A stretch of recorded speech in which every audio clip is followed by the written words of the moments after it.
I'm a physical therapist. I'm a former paratrooper, so I used to jump out of airplanes. I love fitness. I'm extremely active within the confinements of what feels good for me. And I also have a specialty in women's health or pelvic floor physical therapy. I want people to know about this. There's a huge movement within physical therapy where we are trying to get women to talk about these things. There's just so many different things that we experience because we're women. Maybe we've had babies, maybe we've experienced trauma or some sort of disease or something that affects our pelvic floor, our pelvic area, whether it be organs or muscles. And so specifically talking about women who've had babies, right? And this isn't only women who've had babies, it's just the majority of the people that I see that are affected by some of these diagnoses have had babies.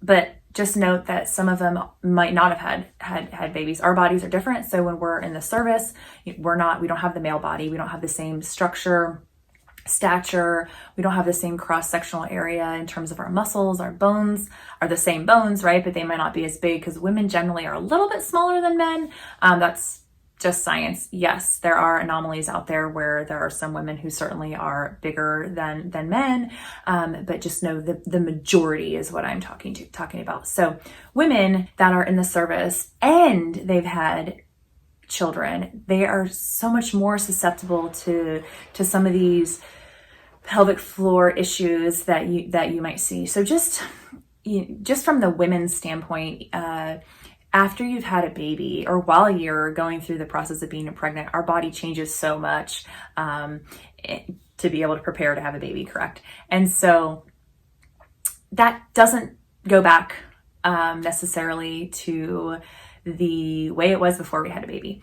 And that I'm not meaning aesthetically, just in how you look or your weight or size. I'm talking about internally with your organs, with your bones, your ligaments, your muscles. Things are kind of just rearranged a little bit differently. And so I'm going to go through some common things that women that experience post-baby. And when I say post-baby or postpartum, I'm not meaning only like 6 weeks after the baby's been delivered. This could be 10 years. This could be 20 years. You're always postpartum. You're always after you've had the baby. Your children might be grown and you still experience some of the same symptoms. Some common issues for women, not all women, but for women who've had babies are you have a weak pelvic floor, and some symptoms that you might experience because of the weak pelvic floor are increased frequency or ability to be able to hold in your urination or even bowel movements, right? So fecal incontinence, so increased incontinence, whether it's urinary or fecal. You may have issues with feeling like you're going to, for lack of a better term, pee your pants, right? Maybe when you sneeze or you cough or you do some sort of high impact activity like jumping, walking up the stairs, running is a huge perpetrator, if you will, in increased incontinence in women after they've had babies. And so you add in the fact that women have had babies and they've served. And so the first of all, having a baby within and of itself, people don't call it trauma, but it is actually physical trauma to the body, right? And so there's going to be a repair process. And then if you don't fully go through a rehab program to reestablish strength and integrity of your pelvic floor muscles. A lot of people don't even know that there are pelvic floor muscles. And so if this is your pelvis, right, if you can just think about all of this area is lined by layers and layers of muscles. And this is for men as well. You guys have pelvic floor muscles too. And it's from your front, right? So, up the front of your pelvis all the way to the back, right? Kind of by your anus or your rectum. So if you can imagine you're a soldier or a sailor or an airman or a Marine, and you are pregnant and have a baby while you're in the service. And then on top of that, you are running. When I was pregnant, I was in the service for both of my children. I was on active duty, and I had to, I still participated in pregnancy PT because even though we are pregnant and we are limited with what we're able to do, we are still required to maintain a level of physical fitness. And so I was still running when I was pregnant. I think I ran up to 27 weeks with each child. And then, so not only are, our bodies going through changes and things are stretching and getting bigger because, right, your belly is growing, plus your pelvic area is preparing to be able to pass a baby through it. And then on top of that, you are, during pregnancy, still engaging in activity, but post-pregnancy, you're ruck marching, perhaps you're running. And yes, the military does give a period of recovery, but I'm not necessarily, I'm not necessarily sure if it's enough because it needs to be so individualized. I have had clients and friends that have gone back to physical fitness a couple weeks after having a baby. I have had friends who are not ready, their bodies physically are not ready for months, 6 to 8 months, a year after having your baby. You might have so many complications from the trauma of having a baby physically with muscles and bones and just generally how you feel that your body might not be ready to get back into it. But in the military, it doesn't matter. You have to get back into it so we can stay fit and in the fight, correct? So you are going to be at an increased risk for issues with your pelvic floor. So specifically talking about veterans who have had pregnancies while in the service and complications of pregnancies. Now, I don't want this to get clouded with people thinking they had a complicated pregnancy or a high-risk pregnancy, because that's not what I mean. Thankfully, the VA does recognize through their disability process that that women that have had pregnancies while in the service and still, have complications afterwards, they are ratable conditions. So specifically, any sort of prolapse. So there are other ones, but because I'm talking about like physical changes to the tissues, if you will. So we're going to talk about prolapses. And so prolapse, there are different kinds of prolapses. I'm not going to go through all the names of them. If any female veteran has a question and wants to send me a message or comment here, I will certainly talk through them. But for short, we call them a POP, P-O-P, or pelvic organ prolapse. There are multiple organs in your pelvic cavity. So you have your bladder, which obviously has your urethra, which allows you to expel urine. You have your uterus, which the bottom of your uterus is your cervix. We also have our rectum. And so any of those, or our rectum or anus, the exit of our digestive tract. So any of those can prolapse. And what might you feel, or what signs or symptoms might you have if you experience a prolapse? One of the number one complaints is that you feel, women feel a bulge in their pants. And literally it is, a prolapse is like that organ coming out of your body. It's not going to fall out. So don't be afraid that you watch this YouTube video and now you're thinking, oh my gosh, this is going to fall out of my body. It's still attached to your body. It's not going to completely fall out, but a prolapse is that it is pushing out. And there are different grades to a prolapse and the severity of it. Through the VA disability process, regardless of the grade of a prolapse, and a pelvic floor physical therapist can, in civilian capacity, can diagnose prolapses. But in terms of having that diagnosis for a VA claim, I would definitely recommend it be from a medical doctor with an MD. Your OBGYN would be who somebody I'd want to go to. I'd recommend that you guys go to officially get the grade of your prolapse. And but you can receive a rating of 10% for pelvic organ prolapses from pregnancy. And again, this is something I have children, and my children are 8 and 10, and so I am still considered postpartum, and these are things that even 10, 20, 30 years later, women can still experience with that bulge in your pants, an increased incidence of incontinence.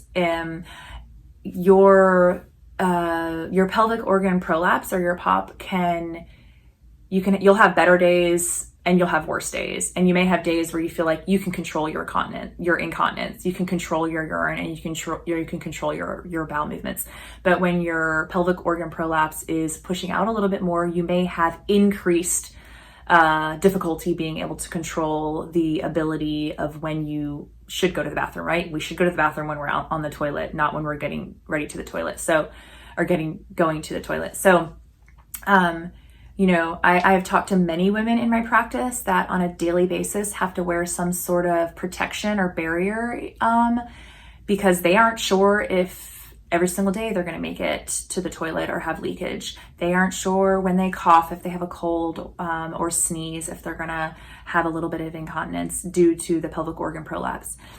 Same thing with bowel movements. And so these are things that you definitely want to talk to your OBGYN about. And from a physical therapy standpoint, I want you to know if this is anything you're experiencing, you can ask your OBGYN for a referral to a pelvic floor therapist, and be specific, because just a referral to any PT isn't going to suffice, because first of all, not every PT wants to do pelvic floor treatment and work.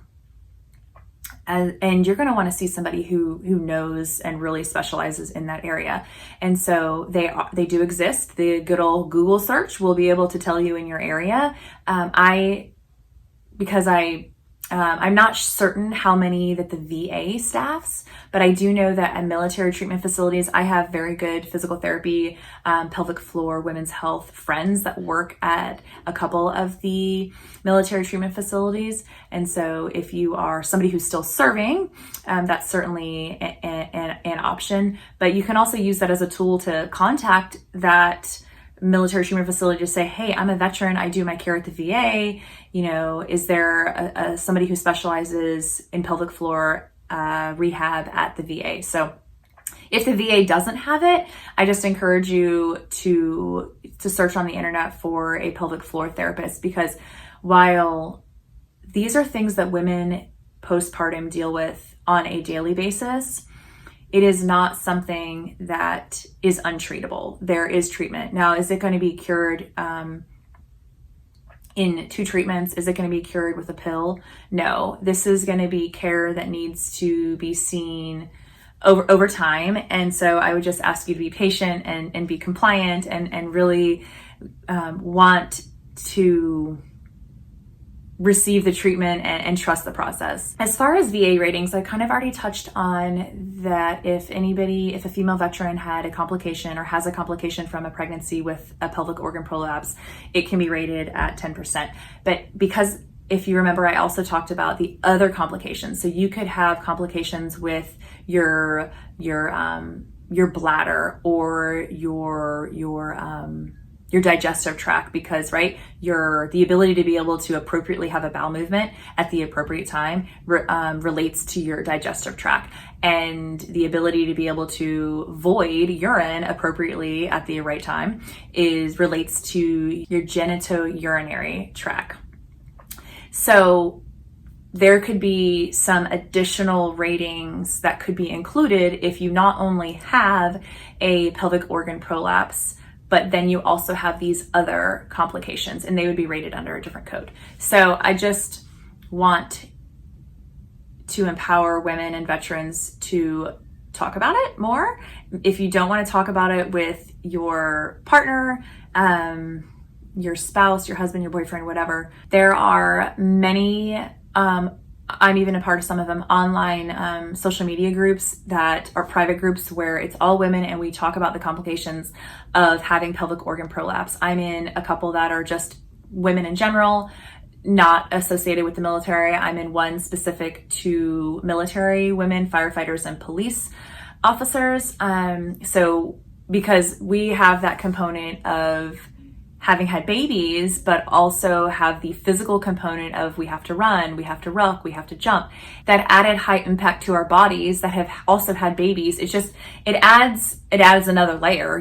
We aren't just, as people who are serving or had served, we weren't just sitting at a desk. We were required to run and to jump and to carry heavy things on our body. And so I would encourage you, or if you're a male watching, I would encourage you to talk to the female veteran in your life and let them know that if they don't want to talk about it with a male, they can certainly, use resources like finding groups on Facebook. And